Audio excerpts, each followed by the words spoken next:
नमस्कार, बहुत स्वागत है आपका हमारे खास कार्यक्रम 24 का रण में। मैं हूं आपके साथ विनय चौधरी। लोकसभा चुनाव में अब ज्यादा समय नहीं बचा है और इसी कड़ी में चुनाव से पहले सियासी घमासान लगातार बढ़ता हुआ नजर आ रहा है। चुनावी बेला में जहां सत्ताधारी बीजेपी की तरफ से 400 पार का नारा दिया जा रहा है, तो वहीं विपक्षी दल भी सरकार पर निशाना साध रहे हैं, जनता को लुभाने के लिए बड़े बड़े वादे कर रहे हैं। हमारे इस खास कार्यक्रम में दिन भर में क्या कुछ राजनीतिक घटनाक्रम रहे हैं, दिखाएंगे आपको।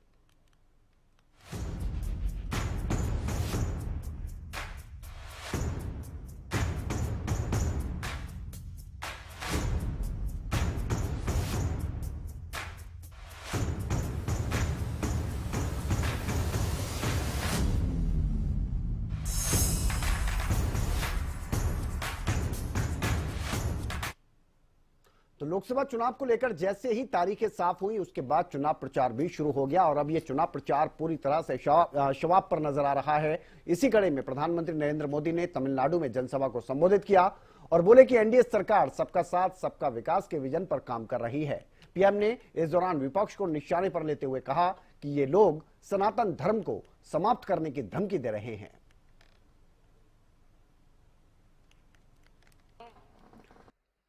देश में जब दिल्ली में कांग्रेस सरकार थी, राज्यों के साथ इस आधार पर भेदभाव होता था कि कहां किस पार्टी की सरकार है। लेकिन एनडीए सरकार सबका साथ सबका विकास के विजन पर काम कर रही है। हम कहते हैं विकसित भारत के लिए विकसित तमिलनाडु। इसलिए हमने पिछले 10 सालों में तमिलनाडु के डेवलपमेंट के लिए लाखों करोड़ रुपए लगाए हैं। साथियों, अयोध्या में राम मंदिर का भव्य निर्माण होता है, ये लोग उसका भी विरोध करते हैं। मैं तमिलनाडु में भगवान राम से जुड़े स्थानों पर आता हूं, इन्हें उससे भी तकलीफ होती है। ये लोग तो सनातन धर्म को समाप्त करने की धमकी दे रहे हैं। नए संसद भवन में तमिलनाडु की संस्कृति से जुड़े पवित्र सेंगोल की स्थापना होती है। डीएमके उसका बायकॉट करती है। उधर पश्चिम बंगाल में केंद्रीय गृह मंत्री अमित शाह ने पश्चिम बंगाल की मुख्यमंत्री ममता बनर्जी को निशाने पर लिया। उन्होंने कहा कि पूरा देश विकास की राह पर आगे बढ़ रहा है, लेकिन हमारा बंगाल लगातार पिछड़ गया है। संदेश खाली पर उन्होंने कहा कि संदेश खाली जैसी शर्मनाक घटना पर ममता दीदी राजनीति कर रही हैं। बम ब्लास्ट हुआ था 22 में भूपति नगर में, 3 लोग मारे गए। मुझे बताओ भाई, बम ब्लास्ट करने वालों को मजबूती से जेल की सलाखों के पीछे डालना चाहिए या नहीं डालना चाहिए? जरा जोर से बताओ, डालना चाहिए या नहीं डालना चाहिए? इसकी जांच हाई कोर्ट ने एनआईए को दी और ममता दीदी एनआईए पर केस रजिस्टर कर बम ब्लास्ट करने वालों को बचाना चाहती है। ममता दीदी, शर्म करो, शर्म करो। आप बम ब्लास्ट के आरोपियों को बचाना चाहती हो। पूरा देश विकसित रास्ते पर आगे बढ़ गया, हमारा बंगाल पिछड़ता जा रहा है। समय आ गया है ये टीएमसी के कटमनी वालों को जब जगह दिखा। दीदी, आप तो महिला मुख्यमंत्री हो, एक बात मैं आपको पूछना चाहता हूं। संदेश खाली जैसी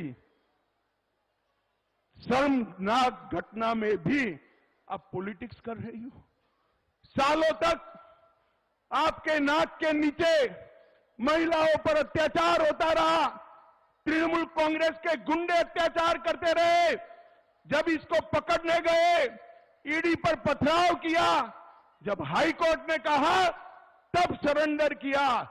मैं आज ममता दीदी को पूछना चाहता हूं, कुछ तुष्टीकरण कर वोट लेने के लिए संदेश खाली के गुनहगारों को लिए आप बचा रही हो।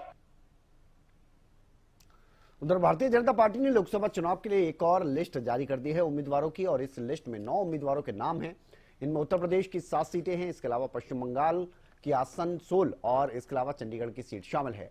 बीजेपी ने चंडीगढ़ से वर्तमान सांसद किरण खैर का टिकट काट दिया है, उनकी जगह संजय टंडन को प्रत्याशी बनाया गया है। संजय टंडन चंडीगढ़ के पूर्व प्रदेश अध्यक्ष रह चुके हैं और फिलहाल हिमाचल प्रदेश के सह प्रभारी भी हैं। इसके अलावा भी इसमें जो उत्तर प्रदेश से नाम सामने आए हैं उनमें रीता बहुगुणा जैसे बड़े नाम को भी टिकट नहीं दिया गया है।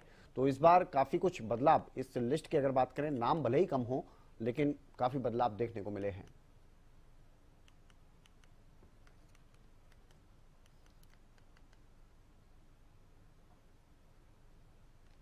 उधर दिल्ली नगर निगम के मेयर और डिप्टी मेयर का चुनाव 26 अप्रैल को होगा। चुनाव के लिए 26 अप्रैल को दिल्ली नगर निगम की सदन की बैठक बुलाई गई है। नगर निगम की मौजूदा मेयर शैली ओबरॉय और डिप्टी मेयर आले मोहम्मद इकबाल का कार्यकाल समाप्त होने वाला है। बताया जा रहा है कि इस साल मेयर की सीट अनुसूचित जाति और जनजाति वर्ग के लिए आरक्षित रखी गई है। ऐसे में पार्टियों में भी मंथन जारी है।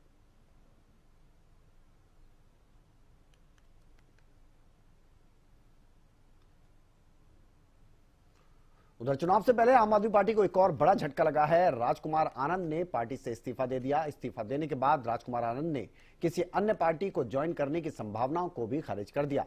राजकुमार आनंद ने कहा कि मैं कहीं नहीं जा रहा हूं। आपको बता दें कि राजकुमार आनंद ने आम आदमी पार्टी के साथ ही सभी पद से मंत्री की भी बात आप करेंगे तो फिर इस्तीफा दे दिया है। मैं राजनीति में जब आया था, जब अरविंद केजरीवाल जी ने कहा था कि राजनीति बदलेगी तो देश बदलेगा, लेकिन आज बड़े अफसोस के साथ कहना पड़ रहा है कि राजनीति तो नहीं बदली, लेकिन राजनेता बदल गए। आम आदमी पार्टी का जन्म ही भ्रष्टाचार के खिलाफ आंदोलन से हुआ था, लेकिन आज ये पार्टी खुद भ्रष्टाचार के दलदल में फंस चुकी है। मेरे लिए मंत्री पद पर रहकर इस सरकार में काम करना असहज हो गया है। मैं अब इस पार्टी, इस सरकार और अपने मंत्री पद से इस्तीफा दे रहा हूं। उधर दिल्ली के कथित शराब घोटाला से जुड़े मनी लॉन्ड्रिंग के मामले में तिहाड़ जेल में बंद अरविंद केजरीवाल की मुश्किलें कम होने का नाम नहीं ले रही। अरविंद केजरीवाल ने अपने वकीलों से सप्ताह में 5 बार मिलने की इजाजत मांगी थी। ट्रायल कोर्ट ने उनकी अर्जी खारिज कर दी है। इस पर दिल्ली में आम आदमी पार्टी के जो सांसद हैं उनकी तरफ से ये बयान दिया गया है। संजय सिंह की तरफ से कहा गया है कि ये सब हो रहा है, उसके पीछे की वजह सबको पता है। कि अभी 2 दिन पहले अपने वकील से मुलाकात की अरविंद जी ने, और उस मुलाकात के दौरान उन्होंने एक संदेश भेजा कि जो चुने हुए विधायक हैं, जिसको दिल्ली की जनता ने चुना है, वो अपने क्षेत्र में जाए, प्रतिदिन अपने क्षेत्र में जाए, जनता की समस्याओं को सुने और उसका समाधान करें। इसमें क्या गलत बात है? अरविंद केजरीवाल अपने वकीलों से अगर बात नहीं करेंगे तो अपना केस लड़ेंगे कैसे? किस जुर्म की सजा दे रहे हो आप अरविंद केजरीवाल को? ये कि उन्होंने दिल्ली के 2 करोड़ लोगों की सेवा की, यहां के बच्चों को अच्छी शिक्षा देने का काम किया। उधर दिल्ली बीजेपी के चुनाव प्रभारी ओम प्रकाश धनखड़ ने दिल्ली के मुख्यमंत्री अरविंद केजरीवाल पर निशाना साधा। उन्होंने कहा कि केजरीवाल को सीएम पद से इस्तीफा दे देना चाहिए। उन्होंने कहा कि केजरीवाल आम आदमी पार्टी के सबसे भ्रष्ट नेता हैं। दिल्ली हाईकोर्ट के निर्णय से स्पष्ट हो गया है कि जो कार्रवाई आप नेताओं के खिलाफ चल रही है, विशेष तौर से केजरीवाल जी के खिलाफ, वो सुस्पष्ट है, वो सही कारणों से है। वो जो हाई कोर्ट में गए थे कि हमको गलत गिरफ्तार किया गया है, हमको गलत रिमांड पर लिया गया है, इस सब को हाई कोर्ट ने जो है वो सही ठहराया और कहा कि किसी नेता के साथ, किसी आम आदमी के साथ ऐसा अलग अलग व्यवहार नहीं हो सकता कि नेता के साथ अलग व्यवहार करें और किसी साधारण व्यक्ति के साथ अलग व्यवहार करें। आप जांच की दिशा तय नहीं कर सकते। कोर्ट ने उनको कहा जांच की दिशा अपने हिसाब से चलेगी। मुझे लगता है कि निर्णय इतना महत्वपूर्ण है कि अब केजरीवाल जी को गलती मान लेनी चाहिए। कि हमसे गलती हो गई, इसको स्वीकार कर लेना चाहिए। और ये जो आप पार्टी की जीत तो या केजरीवाल जी की जीत चली हुई थी कि हमको जेल से ही जो है मुख्यमंत्री का पद संभालेंगे, मुझे लगता है कि अब इस्तीफा दे देना चाहिए, क्योंकि जेल से जो भी कागज आता है और जाता है वो सब जेल का अधिकारी देख कर भेजते हैं, तो इससे गोपनीयता जैसी जो महत्वपूर्ण शपथ है वो भंग होती है। अब आप पार्टी इस मामले में पूरी तरह से, जिसको मैं कहूँगा कि उसकी जितनी भी झूठ अब तक वो चला रहे थे, झूठ बोल करके जो नैरेटिव चला रहे थे कि ये कोई पॉलिटिकल जो है उनके साथ वेंडेटा है, तो अब ध्यान में आ गया है कि केवल और केवल भ्रष्टाचार की कानूनी कार्रवाई है और इसका जवाब भी उनको न्यायालयों में ही देना होगा। इसको अब राजनीतिक एजेंडा बनाकर दूसरी पार्टियों के खिलाफ या सत्तारूढ़ दल के खिलाफ प्रस्तुत करने का जो वो रोजाना का काम करते हैं, अब जनता के सामने ये भी पोल खुल गई है कि ये भ्रष्ट हैं और भ्रष्टाचार के कारण ही ये लोग जो है आज हिरासत में हैं। उधर हरियाणा के मुख्यमंत्री नायब सिंह सैनी राजस्थान में पार्टी के चुनाव प्रचार के लिए पहुंचे, जहां उन्होंने अलवर के तिजारा में जनसभाओं को संबोधित किया। रैली की अगर बात की जाए तो मंच से सीएम नायब सिंह सैनी कांग्रेस पर जमकर बरसते हुए नजर आए हैं। भाइयों, जब चुनाव आता है कुछ लोग इस प्रकार के सजावाग दिखाने का काम करते हैं, उन सजावाग से हमने सचेत रहना है। भाइयों, हमने ये भी देखा है कि पहले ये भारत जोड़ो यात्रा लेकर के निकला और अब न्याय की बात करने लगा है। अपने मैनिफेस्टो के अंदर इन्होंने कहा है कि हम देश के लोगों को न्याय देंगे। ना तो भारत जोड़ो यात्रा का आज तक हमें समझ आया है। हमने कहा भी था कि भारत जोड़ो यात्रा लेकर के तो निकल रहा है, परंतु अपने पुरखों के कार्यों को, उनके क्रियाकलापों को तो देख ले, तब जाकर के इस भारत जोड़ो यात्रा के ऊपर चलना आपको शोभा देता है। ये ऐसे भारत जोड़ो यात्रा अगर भारत नजदीक से जोड़ने का काम किसी ने किया है भाइयों, इन 10 वर्षों में वो नरेंद्र मोदी जी ने किया है। उधर लोकसभा चुनाव को लेकर हरियाणा लोकहित पार्टी के कार्यकर्ताओं की अहम बैठक 14 अप्रैल को होने जा रही है। सुबह 10 बजे सिरसा के हिसारिया बाजार स्थित पार्टी कैंप कार्यालय पर यह बैठक होगी। बैठक को सिरसा के विधायक और पूर्व गृह राज्य मंत्री, इसके अलावा हरियाणा लोकहित पार्टी के सुप्रीमो गोपाल कांडा संबोधित करेंगे। गोपाल कांडा कार्यकर्ताओं से लोकसभा चुनाव को लेकर चर्चा करेंगे। सभी कार्यकर्ताओं से इस बैठक में बढ़ चढ़कर भाग लेने की अपील की गई है। वहीं पार्टी प्रवक्ता की ओर से ये बयान दिया गया है, जानकारी दी गई है कि लोकसभा चुनाव को लेकर पार्टी के जिला कार्यकर्ताओं की बैठक आयोजित की जा रही है। इस बैठक में कार्यकर्ताओं को जिम्मेदारियां भी सौंपी जाएंगी।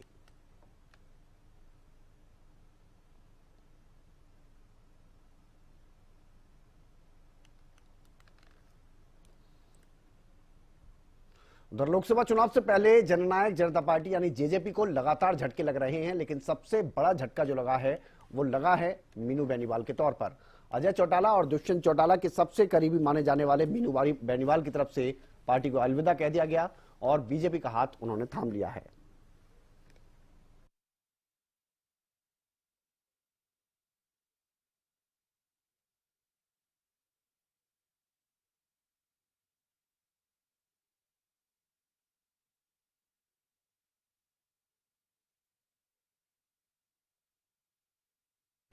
पूर्व में हमने एक पार्टी के गठन में काफी सहयोग और समर्थन दिया था। जननायक जनता पार्टी उसका नाम था। मुझे लगता है कि भारत का, हरियाणा का कोई भी बच्चा इस बात से अवगत होगा। लेकिन उनके जो चरित्र और उनकी जो चाल थी, उससे हम लोगों को भी नुकसान हुआ और हमारे parental party Bharatiya Janata party को नुकसान हुआ। तो इसलिए हमारे हजारों साथ हम निर्णय लिया है कि हम नवराज जी के निर्देशों का पालन करेंगे, भारतीय जनता पार्टी के निर्देशों का पालन करेंगे और हर पल किसी भी सीनियर कार्यकर्ता की किसी भी बात को पूर्ण रूप से मानकर अनुशासन में रह के हर काम पार्टी का करेंगे। बीजेपी को छोड़कर उन्होंने बीजेपी का दामन थाम लिया है। आपको बता दें, पूर्व सीएम मनोहर लाल ने उन्हें बीजेपी ज्वाइन करवाई है। इस दौरान मंच पर वरिष्ठ बीजेपी नेता गोविंद कांडा भी मौजूद रहे। वहीं बीजेपी में शामिल होने के बाद मीनू बेनीवाल ने जेजेपी के चाल चरित्र पर सवाल उठाए। उन्होंने कहा कि जेजेपी के गठन में मैंने अहम भूमिका निभाई थी, लेकिन जेजेपी के चाल चरित्र से हमें नुकसान हुआ है।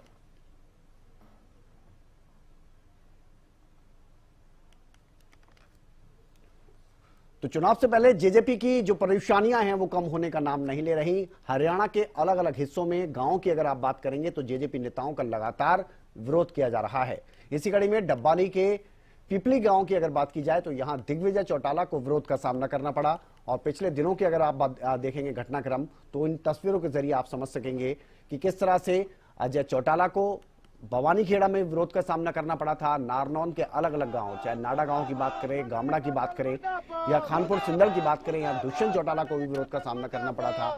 तो कुछ इस तरह की तस्वीरें लगातार सामने आ रही हैं। आज की जो तस्वीर है वो दिग्विजय चौटाला से जुड़ी हुई है। पिपली गांव जो डब्बाली का है, वहां जमकर नारेबाजी की गई, जेजेपी मुर्दाबाद के नारे लगाए गए।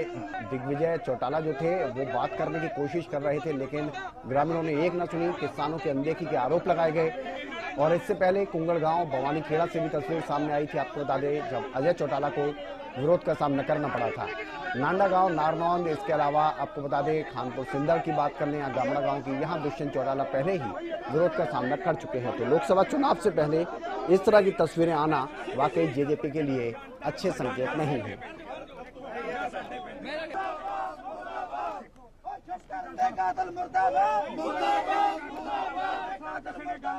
मेरे को किया क्या? मेरे को किया। अच्छा मुझे एक बात बताओ। नहीं एक प्राणी छोटा सुन मेरी बात। एक तो गर्म होके बात ना गर्म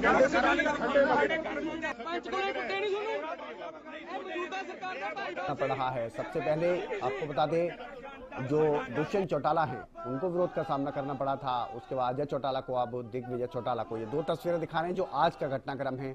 और ये तस्वीरें अपने आप में ये बयां कर रही हैं कि काफी गुस्सा जननायक जनता पार्टी के इन नेताओं को लेकर लोगों में है। गुस्सा देखने को मिल रहा है।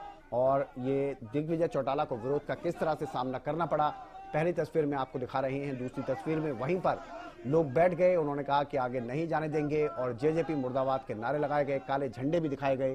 तो इस तरह से कुछ मुश्किलें यहां पर बढ़ती हुई नजर आ रही हैं। भवानीखेड़ा की अगर बात करें तो अजय चौटाला को उस समय विरोध का सामना करना पड़ा। नारनौंद के अलग अलग गांव में दुष्यंत चौटाला को विरोध का सामना करना पड़ा। और अब दिग्विजय चौटाला की अगर बात की जाए तो दिग्विजय चौटाला को भी विरोध का सामना करना पड़ा है पिपली गांव में।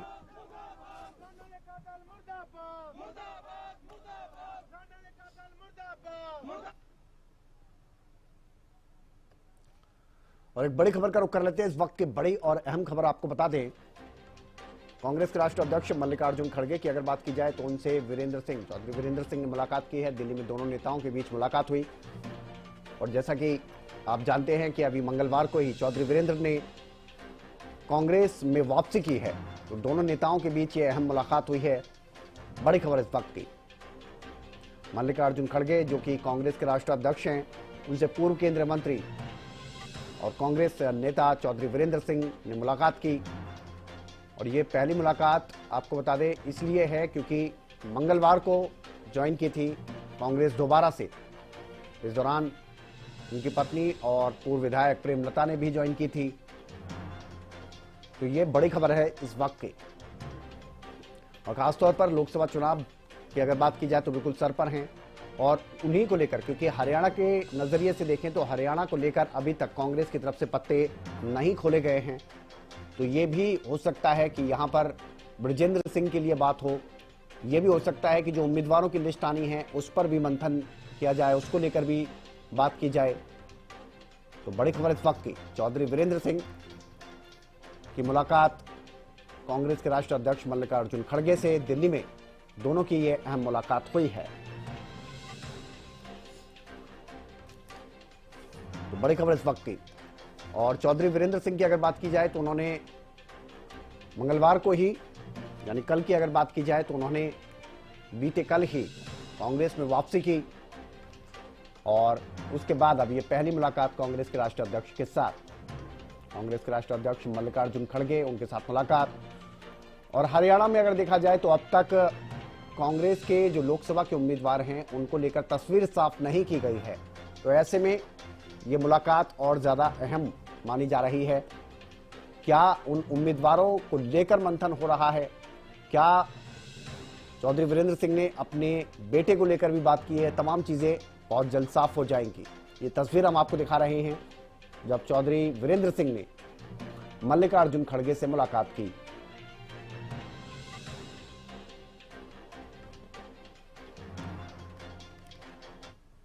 तो ये वो समय है जब राजनीतिक उठापटक, सियासी घमासान, ये सब कुछ देखने को मिल रहा है। और इन सब के बीच देखने वाली बात यह होगी कि आखिर 400 पार का नारा देने वाली भारतीय जनता पार्टी कितनी सीटों पर कब्जा करती है और विपक्षी दल का चुनाव के परिणाम में क्या अस्तित्व रहता है। फिलहाल हमारे खास कार्यक्रम 24 करण में इतना ही। आप बने रहिए हरियाणा न्यूज के साथ। नमस्कार।